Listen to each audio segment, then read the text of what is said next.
Welcome everybody, my name is Michael, and today we're discussing about Blockfi being forced to pay a pretty large penalty and say goodbye to high-yield investment accounts. If you still go to blockfi.com, it literally says your crypto can earn up to 9.5% APY in crypto with a Blockfi interest account. Interest accrues daily and is paid monthly. There are no hidden fees.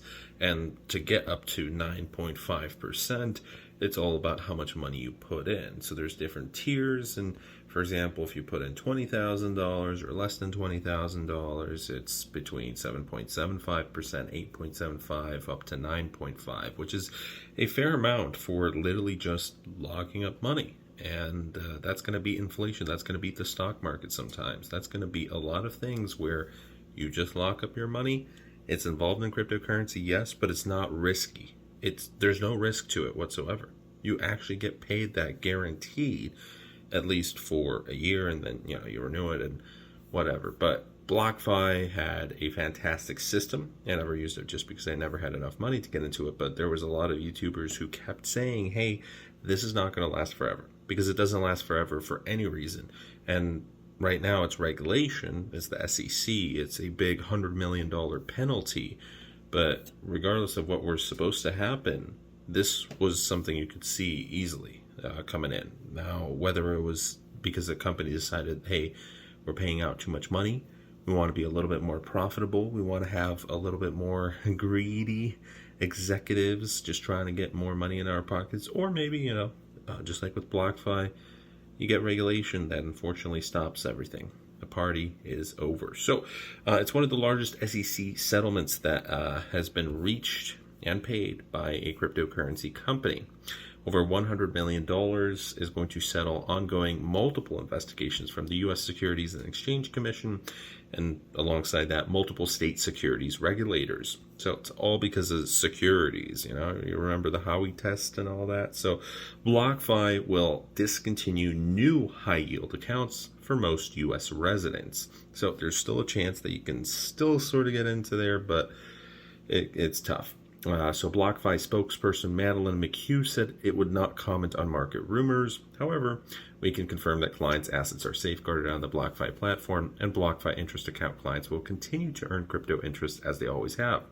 So basically, existing account holders might be grandfathered in, most likely. Now, how is BlockFi beating out a lot of the competition?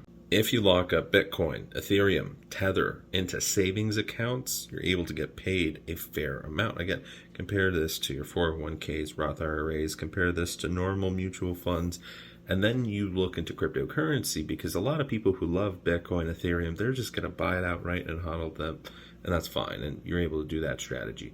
But in addition to that, you're also able to lock up some normal money into cryptocurrencies that are associated with BlockFi. You get, 9.5, 8%, 7% rates. And it used to be even all the way up to 10%.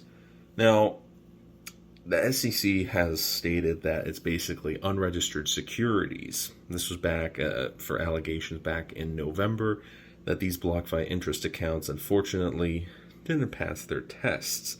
The company then loans out the funds after basically locks up the funds that you have given them for higher rates. That's how they're able to stay profitable. So multiple states from Alabama, Kentucky, New Jersey, Texas, and Vermont, they have issued a show cause or a cease and desist order. They basically demanded that BlockFi must cease offering products to their residents. Now, out of these five, New Jersey and Texas are going to be, the most populated. But just because these 5 states came out, there's been more regulators from other states and other places around the world that have tried to shut this down. So a competitor to BlockFi, Celsius, they're also facing scrutiny from both state and federal regulators. And back in September, Coinbase had a lend program, also high yield. The SEC threatened to sue, so they shuttered their doors.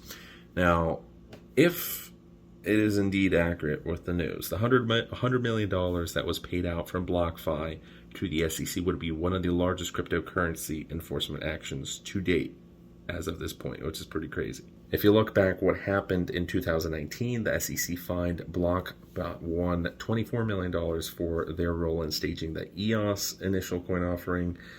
They raised over $4.2 billion back in 2020.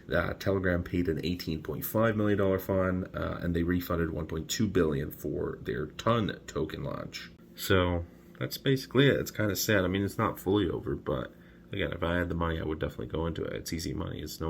There is no risk essentially with this, and that's rare to say in cryptocurrency. But that's the reason it's ending. So thanks for watching. Bye.